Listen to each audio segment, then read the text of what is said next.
À ce moment précis, avant de donner la parole au ministre de l'Intérieur, je voudrais rappeler la mémoire de deux personnes qui ont accompagné ce projet et qui ne sont pas là et qui nous manquent. Rappeler la mémoire du grand rabbin de Paris, David Messas, qui a tous les ans redit pendant ces cérémonies de vœux son intérêt et sa permanence du projet, et la mémoire du président du consistoire central, Jean Kahn, qui est décédé il y a simplement quelques semaines et qui lui aussi attendait la construction de ce projet. Si je rappelle la mémoire du président Jean Kahn, c'est aussi pour remercier le ministre de l'Intérieur avant de lui donner la parole, parce qu'il est présent dans tous les événements qui concernent notre communauté, il accompagne nos soucis et nos projets et aujourd'hui notre avenir. Et il était présent également, et je voudrais le remercier, en plein mois d'août aux obsèques du président Jean Kahn à Strasbourg. Donc c'est un moyen aussi de lui donner la parole et de lui redire nos remerciements pour son accompagnement et sa présence ce soir.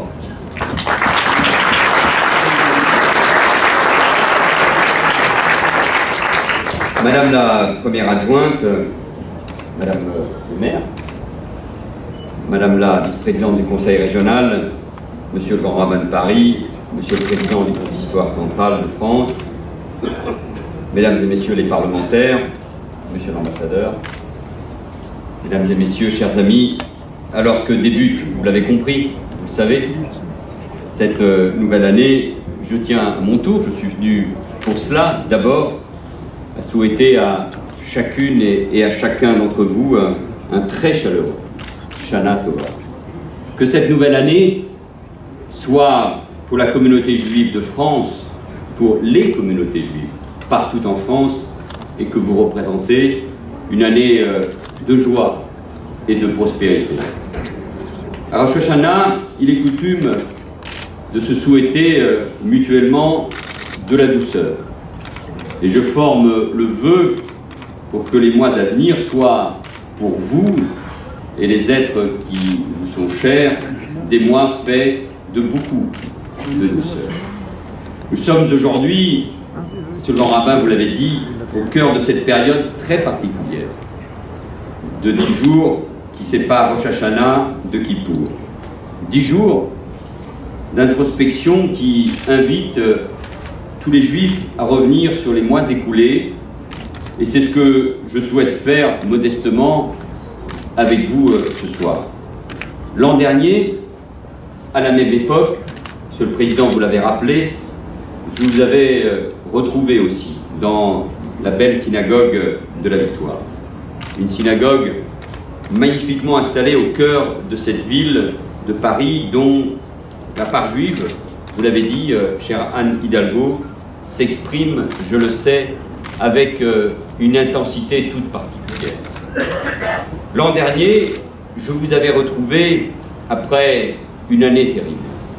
Le temps passe, mais il n'efface pas, il ne peut pas effacer, et n'effacera jamais le drame de Toulouse et celui de Montauban.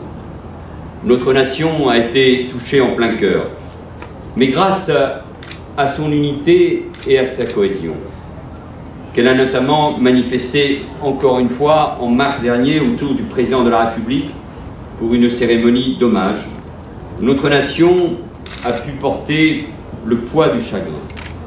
Et sans rien oublier, elle a su regarder, comme vous tous avez su regarder avec dignité, vers ce demain, vers cet avenir que nous devons construire. Je connais bien sûr les doutes, les craintes, les peurs qui ont pu, ces dernières années, s'emparer des Juifs de France. Tout comme le président de la République et le Premier ministre, je veux y répondre de la manière la plus simple et la plus catégorique.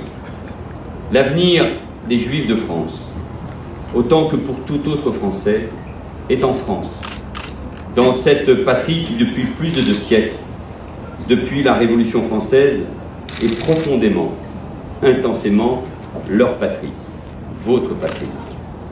Être français, être juif, être français juif, c'est s'inscrire dans cette histoire longue qui a fait que notre belle terre de France est devenue ce lieu propice à l'enracinement des aspirations spirituelles d'un peuple.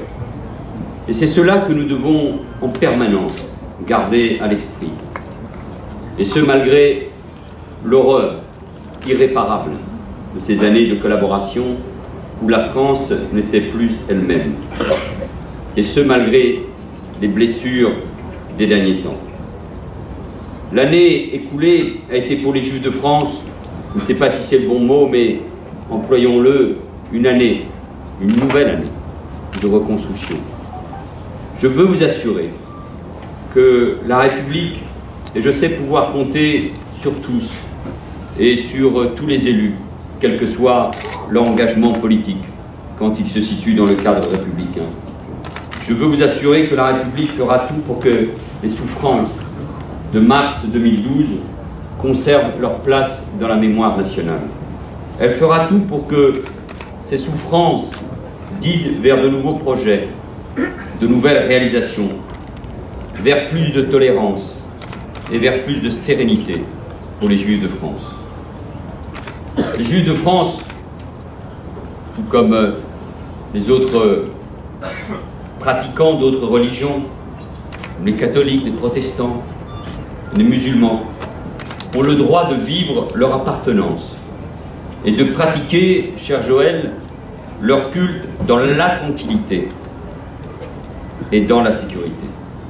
Au cours des derniers mois, un travail important a ainsi été mené en relation avec vos communautés pour améliorer encore les conditions de sécurité. Et j'en ai encore parlé ce matin avec le président du CRIF, Roger Kuckerman. Le gouvernement est mobilisé. Il est déterminé à agir contre l'antisémitisme, contre tous ceux qui font de la haine des Juifs le ressort infâme de leur action. Les conventions passées pour la sécurisation des bâtiments de la communauté juive ont été prolongées. Un comité interministériel de lutte contre le racisme et l'antisémitisme s'est de nouveau réuni. Il faut qu'il travaille, qu'il produise. Des avancées importantes ont été cependant obtenues auprès des réseaux sociaux. Il faut être très vigilant dans ce domaine-là, afin de lutter plus efficacement contre la propagation de la parole antisémite. Et je veux à ce titre saluer l'action de l'Union des étudiants juifs de France. Il ne faut rien nier, il ne faut rien cacher, il ne faut rien négliger. Nous vivons une époque qui, à bien des égards, est marquée par des difficultés, par des peurs. Je l'ai dit à Strasbourg, oui, il y a quelques jours, en évoquant l'œuvre accomplie de Jean Calme. En l'espace d'une, peut-être de 2 décennies, notre monde a changé de visage. Et aux formes traditionnelles d'un antisémitisme venu de l'extrême droite, de nouveau virulent, s'est ajouté un antisémitisme se cachant derrière l'antisionisme. C'est la même chose, vous le savez, et qui prospère dans les esprits perméables d'une partie de la jeunesse de nos quartiers populaires. Nier cette réalité, c'est évidemment nier la sécurité de ceux qui sont mis en cause par ce nouvel antisémitisme et par ces antisémitismes. Mesdames et messieurs, la France, en intervenant au Mali, a pris ses responsabilités dans la lutte internationale contre le terrorisme. Elle a pris sa part aux côtés des armées africaines dans la bataille contre l'intolérance et le fanatisme. Et j'ai une pensée pour nos soldats qui méritent toute gratitude de notre nation. Dans quelques jours, à Kippour, une nouvelle fois, dans toutes les synagogues de France, une prière, sans doute l'une des plus belles et au fond, pratiquement la seule que le ministre d'un gouvernement puisse citer sans s'affranchir des règles de la laïcité. Une prière sera dite pour la République française. Cette prière, depuis février 2012, fait référence à nos soldats qui s'engagent partout dans le monde pour défendre la France et ses valeurs. Elle rappelle également que les forces morales, le courage et la ténacité qui les animent sont notre honneur. Cette prière, c'est aussi l'honneur de vos communautés. Cette prière, au fond, elle devrait être lue et proclamée dans tous les lieux cultes de ce pays Ce serait une manière de faire cohésion et de montrer dans ces périodes difficiles la force de la nation et la force de la République.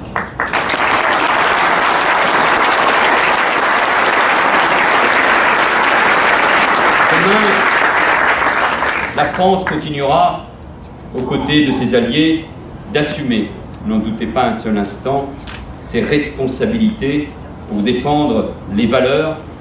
Ce sont des valeurs universelles auxquelles elle est attachée. Demain, la France continuera, et plus encore dans le climat d'instabilité au Proche et au Moyen-Orient, d'œuvrer, Monsieur l'ambassadeur, pour la sécurité de l'État d'Israël. Israël, le président de la République se rendra avant la fin de l'année et où j'aurai le privilège de m'y rendre début novembre afin de renforcer les liens qui existent entre nos deux pays en matière notamment de coopération policière. La France et Israël sont des pays liés fraternellement par leur histoire, par les communautés, par les couleurs aussi, je le rappelle souvent, de leur drapeau. Et en cette nouvelle année, je forme des vœux pour que malgré les difficultés, les embûches, les voies de la négociation s'ouvrent pleinement au Proche-Orient, permettant d'offrir aux peuples et aux jeunesses de cette région une paix qui permettra de construire un avenir, je l'espère, autre et florissant. Il y a un an, je vous avais invité à avoir confiance en l'avenir. Cette confiance, ces mots résonnent avec les discours du président et du grand rabbin. Vous en faites ce soir, je l'espère, une belle démonstration. Lors du 2e congrès des communautés juives de France, et je réponds pratiquement à toutes les invitations de Joël Mergui, qui s'est tenu le 2 juin dernier à quelques rues d'ici, Porte-Maillot, le chef de l'État avait souligné combien tout ce qui pouvait contribuer à faire connaître notre histoire, à promouvoir notre culture européenne, tout ce qui pouvait favoriser la bataille contre les ignorances et les malentendus, tout ce qui pouvait rapprocher les peuples devait être encouragé par la France. Je suis donc très fier d'être avec vous à l'occasion de cette soirée pour le lancement de ce centre européen du judaïsme. C'est incontestablement, vous le savez, un des projets les plus ambitieux de la communauté juive aujourd'hui, qui n'aurait pu aboutir sans la volonté et la ténacité évidemment de nombre d'entre vous, mais d'abord du président Joël Mergui, que je souhaiterais remercier et saluer pour cette reconnaissance.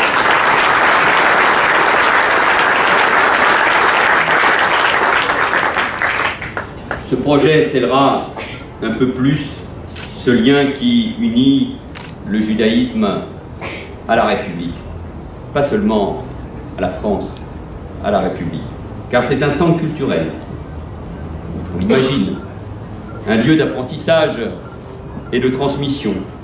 Transmission non seulement d'une foi, bien sûr, mais également d'une tradition millénaire qui n'a cessé de s'adapter, d'évoluer, de se projeter en dépit des épreuves et des tournants. D'une tradition qui est au cœur de l'identité européenne et du destin de notre continent, mais une identité qui est tellement au cœur de la nation. Et que serait non seulement Paris, mais que serait la France sans les Juifs de France? Elle ne serait pas la France. C'est pour cette raison que l'État s'est tenu aux côtés du consistoire central dans la conduite de cette entreprise, dans la continuité et dans la continuité républicaine. Je m'en félicite. Une subvention de 2 millions d'euros a été décidée pour en soutenir le volet culturel. Le préfet de région veille à la conduite de ce dossier. Le Conseil des régionales d'Île-de-France et la ville de Paris ont de la même manière apporté leur pierre à cet édifice pour lequel les étapes décisives ont été franchies ces derniers mois. Et même si je sens encore derrière moi l'inquiétude de Joël Mergui, je pense que cette fois-ci, les choses vont dans le bon chemin. Et le lieu qui nous rassemble verra donc prochainement la construction de ce magnifique espace, je fais confiance à tous les architectes, qui sera pour tous un lieu agréable et ouvert, un lieu de fraternité, de dialogue et d'enrichissement intellectuel et spirituel. Et nous savons que c'est nécessaire dans cette époque si particulière. Ce dialogue et cet enrichissement seront garantis par un principe qui est au cœur de notre pacte républicain, la laïcité. Et je terminerai avec cela.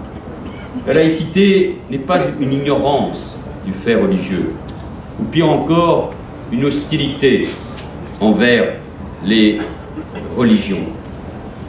Le ministre de l'Intérieur que je suis, je le souligne à satiété, est sans doute le ministre de l'Intérieur d'Europe. Pourtant, dans ce pays, celui qui proclame la laïcité, parfois si mal comprise ailleurs, qui, à l'occasion de toutes les fêtes, est présent dans des églises, dans des synagogues, dans des mosquées, dans des pagodes. Et cela montre bien ce qu'est au fond la définition de cette laïcité. Car c'est la liberté donnée à chacun de croire ou de ne pas croire. C'est aussi la séparation, bien sûr, entre ce qui relève du spirituel et du temporel. C'est enfin, je le crois, une garantie de rassemblement et d'apaisement. Et avec la crise économique que nous subissons, la crise de confiance qui frappe la France comme les autres peuples, nous avons besoin de rassemblement et d'apaisement. Et je le dis, quelques mois les élections municipales, faisons attention. Plus que jamais, notre pays a besoin de rassemblement, et notamment sur des sujets aussi complexes et aussi difficiles que la place de la France dans le monde ou la sécurité de nos compatriotes. Avec la laïcité, notre République a voulu affirmer clairement que la religion n'était plus au centre, mais qu'elle était un élément parmi d'autres que nous devons profondément respecter de la pluralité, de la diversité de la société. Et cette idée si simple, si forte, si moderne doit donc nous rassembler. C'est pour cette raison que le ministre de l'Éducation nationale, Vincent Peillon, vous l'avez rappelé, Joël, a souhaité diffuser dans toutes les écoles de la République une charte dont l'ambition est de rappeler un certain nombre de principes et de les expliquer. Il ne faut pas en avoir peur. Pourquoi en avoir peur?